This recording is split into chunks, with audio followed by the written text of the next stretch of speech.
madaxweyne ku-xigeenka jamhuuriyadda Soomaaliland mudane Cabdiraxmaan Cabdilaahi Ismaaciil Saylici iyo xubno ka mid ah golaha wasiirada ayaa ka qayb galay ciyaarta xiritaanka ah ee tartanka kubadda cagta bisha barakeysan ee Ramadaan ka socday garoonka caasimadda Hargeysa ee Hargeysa Stadium. ciyaarta kama dambaysta ee lagu soo gunaanadayay koobka bisha barakeysan ee garoonka caasimadda ayaa dhex martay kooxaha ku kala ciyaarayay magacyada Duco Waalid iyo Eer Carabiya, waxaanay labada kooxood soo bandhigeen ciyaar qurux badan oo ay ka wada heleen dadkii u soo daawashada tagay. waxay ku dhisteen ciyaartan weerar iyo weerar celin, waxaana waqtigii loogu talagalay uu ku soo ilaaday hal gool iyo hal gool, waxaana la dhigay gool kulaag, waxaana rikoodhayaal guushu ku raacday kooxda ku ciyaaraysa magaca Duco Waalid oo hantiday horyaalka bisha barakeysan ee Ramadaan ee garoonka caasimadda Hargeysa.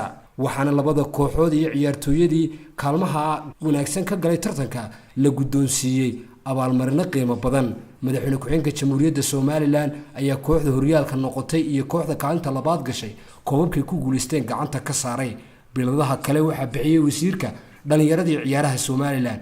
intaa kadib Cabdiraxmaan Cabdilaahi Ismaaciil Saylici madaxweyne ku-xigeenka jamhuuriyadda Soomaaliland ayaa garoonka Hargeysa Stadium kula hadlay warfidiyeenada, wuxuuna sheegay aad iyo aad baan ku hambalyeynaya wasaaradda dhalinyarada ciyaaraha iyo wasiirka iyo wasiir ku-xigeenka agaasimaha guud iyo dhammaan gacayaraashiisa oo runtii si wanaagsan bisha soo barakeysan oo dhan baa uga shaqeeyay ciyaarihii tartanadii gobolada iyo oo dhammaan gobolada ka socotay. waxa kale oo hambalyeynaya labada kooxood ee maanta halkan maartay u soo baxay tartanka finalka midkoodna 1kii galay midkoodna 2 galay. waxaan leenahay hambalyo dhammaantood.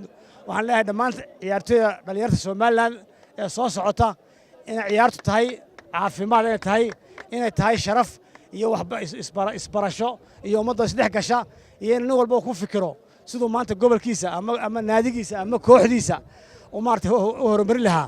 aad iyo aad waxaan dhiirigelinaynaa, waan soo dhaweynaynaa haddaan xukuumadda kulmiyanahay inaan waxa la wixii taalkaya la garab joogsano dhammaan ciyaaraha kala duwan, hadday tahay orodada, hadday tahay kolayga, hadday tahay kubadda cagta. waxaan diyaar u leenahay inaan dhiirigelino wixii loo qaban karo loo qabto, garoomada wixii inta ka dhiman loo dhammaystiro.